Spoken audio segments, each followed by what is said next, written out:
According to his rank, he may have taken part in the invasions and played an important role in the life of the Fascio-Tisa region in the 10th century. Enjoy the presentation.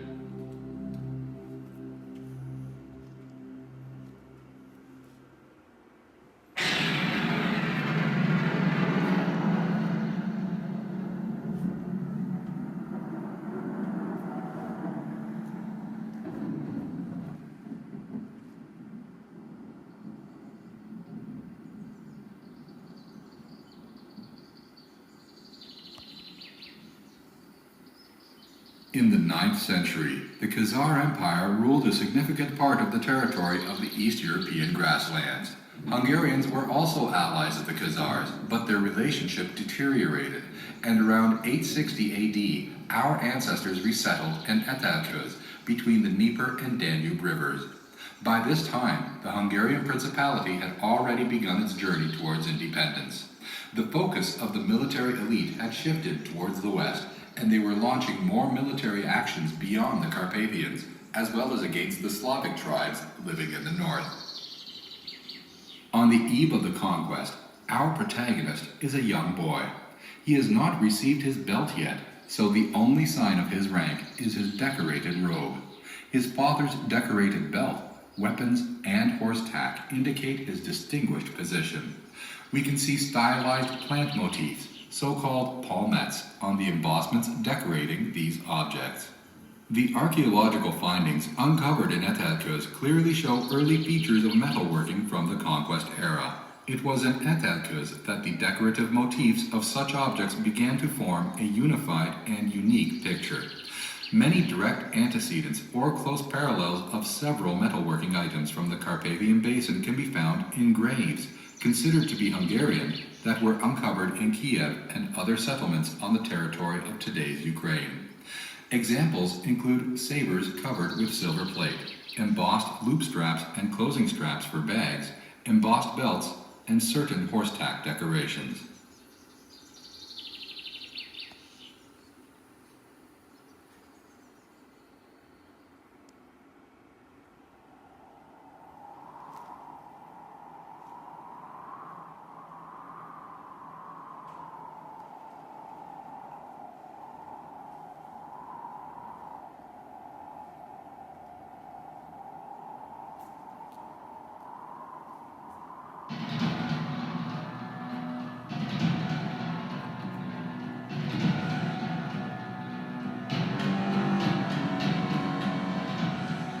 In the mid-890s, territorial wars among tribes raged east from the Aral Sea, leading to mass migrations towards the west and changing the lives of Hungarians. Pechenegs inhabiting the Ural River region left their homeland, crossed the Volga River, and reached the eastern Hungarian border in Etelköz. At that time, the Hungarians had already been preparing for the occupation of the Carpathian Basin. In the spring of 895, the main army, of which our hero may have been a member, was conducting random raids in the Balkans against Bulgarians. Because of this, the Bulgarians allied with the Pechenegs, whose attack provided a final push for the Hungarian entry into the basin. Our ancestors crossed the passes of the southern and eastern Carpathians, moving to Transylvania, the northeastern Great Plains, and to Borsod-Abaúj-Zemplén, creating their new homeland in the Carpathian Basin.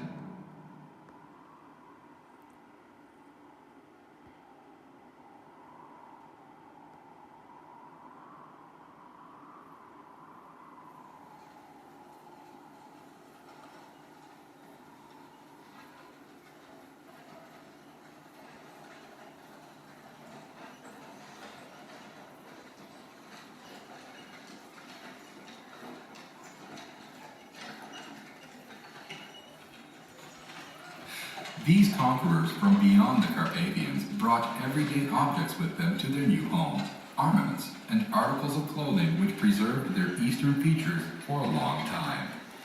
They wore their archery equipment in a separate quiver belt. An arrow quiver was on the right-hand side, while the backup bow quiver, shaped like a strung bow and half containing the bow, was on the left-hand side.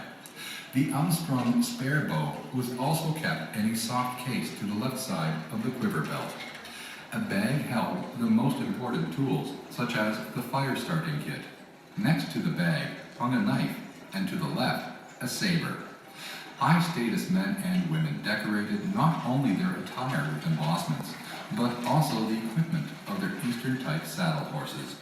The saddle bow was decorated with plates of carved bone or silver, while the martingale, the reins, and the crupper were embellished with brass or gilded silver ornaments. The elaborate decoration of these objects found in Karos are the finest examples of Hungarian-style art at its maturity. We can see leafy branch motifs in almost every case, either on long lines, or forming parts of nests, or in leaf bunches which hint at their spiritual beliefs.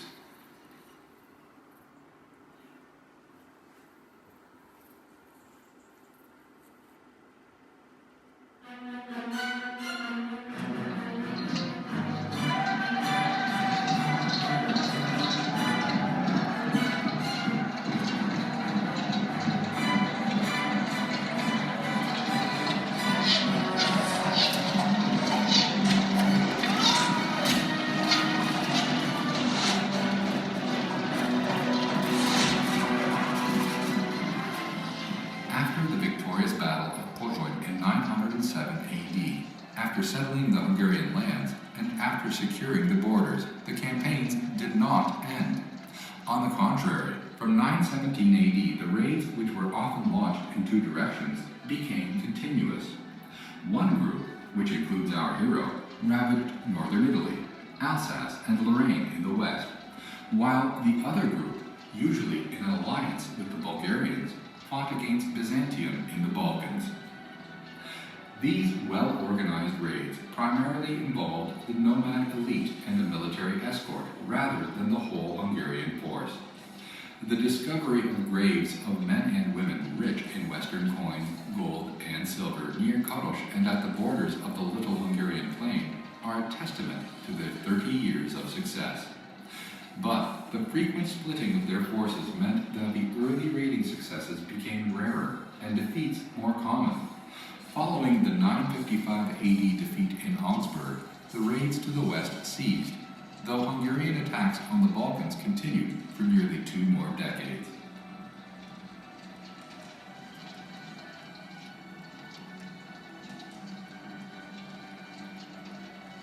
The Hungarian military structure was based on cavalry, which secured their victory over the enemy.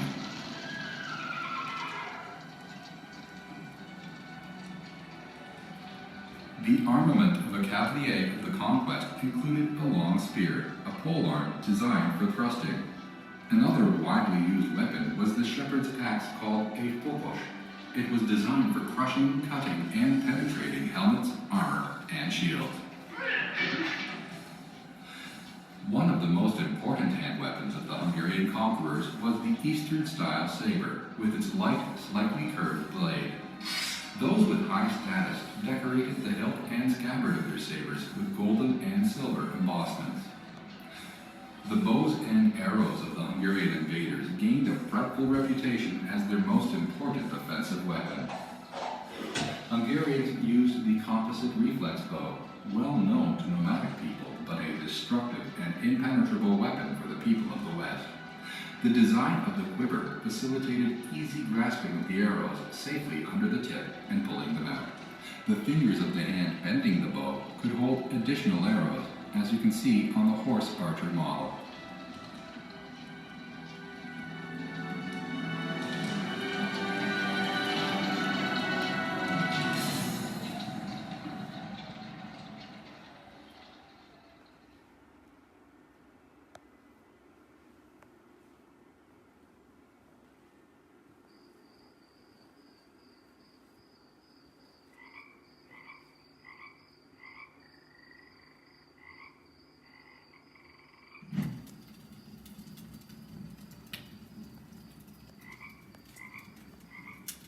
The word yurt is an ancient Turkish term meaning house or home. Its form and look were created by the horse people involved in husbandry on the Central Asian grassland, influenced by their daily struggle with extreme weather conditions. Yurts formed part of the picture of Hungarian settlements for centuries after the conquest. According to modern ethnographic studies, the half-nomadic settlers even put up their tents in the yards of their houses. A description from 12th century Bishop Otto Friesingi also mentions them in detail. The Hungarian yurt was a cylindrical, hemisphere-shaped, easy-to-dismantle construction with a top that broke the force of the wind. The light timber frame was covered with felt, which provided protection against heat in summer and cold in winter.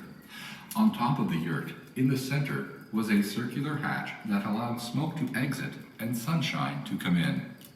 A fire would burn in the center of the yurt, so its interior warmed up quickly in winter, while in summer, the hot air escaping through the hatch was replaced by cool air flowing from below. The door of the yurt always faced east. There was little furniture in the yurt. People ate on the floor, sitting cross-legged around a bowl. Meals and cutlery may have been placed on a kind of low table.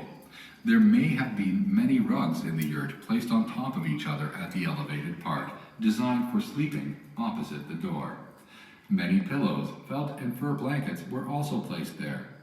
The floor around the fire may have been covered with animal skin rugs.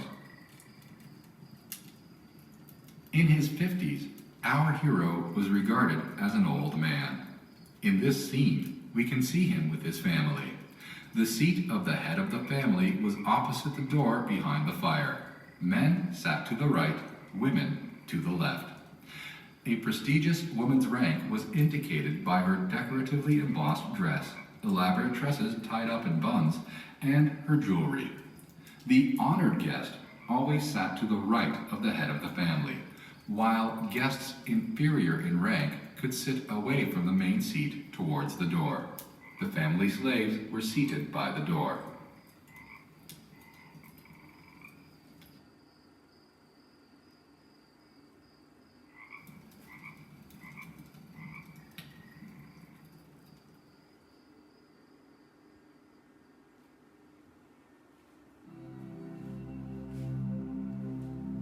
Thank you for your time. If you enjoyed our presentation, please share it with your friends and spread the good word about Karos.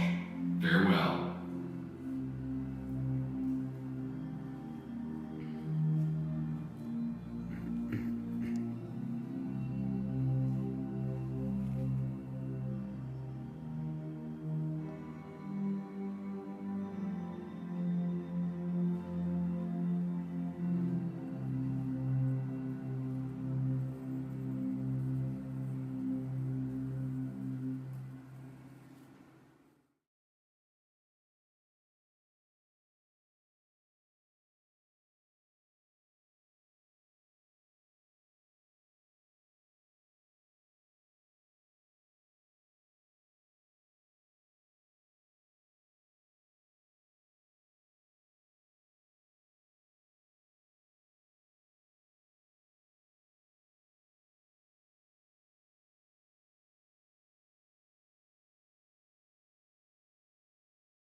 I'm recording this video from Karos, north part of Hungary, very close to border with Slovakia.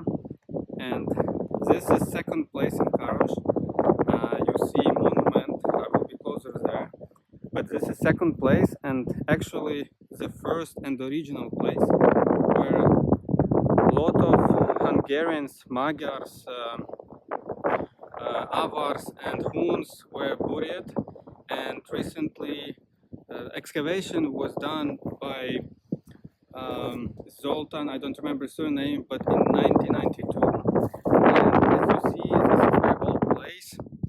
My point is that there are many wooden sticks on this place, and some of the sticks have signs. Let me show you.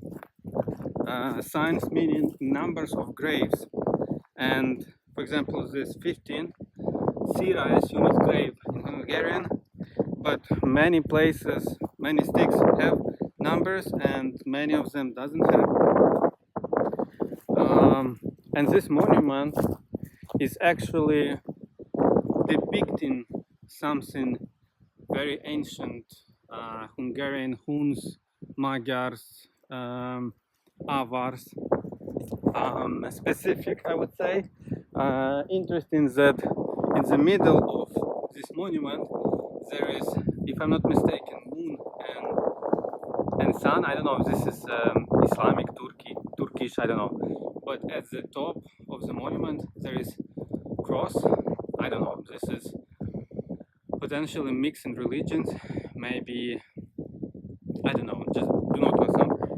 But exactly this place is 52 grave, and this is very important and famous grave because as it is assumed that by scientists, not by me, but it is assumed that in this grave, somewhere in the middle, if you look around, it will be in the middle. There was a burial for very important or famous at the time, and it might have been someone from Khazars, someone from old Magyars people. I don't know, to be honest, but some of them, I mean, some of these burials have one yDNA the same as myself, and it's only a few, not all, but more people here buried with different yDNA, and that yDNA related more to Hungarians, old Magyars, Huns, Avars, but not me. And the only one reason why I'm here is that only 3, or at least 3, yDNA records for those buried people were very similar to me. It's anyway, I will not pronounce it because it's not rememberable. And this is second part. As you see, that first part seems to be central, and at that side, I don't know, looks like jewelry or remnant or tools buried, but in the middle it was a famous person with a horse, with different other tools helpful in life. But on the opposite side there is another, I would say, a bit different place, because first of all it's in a circle. So as you see, it's in circle, and I don't know, because I asked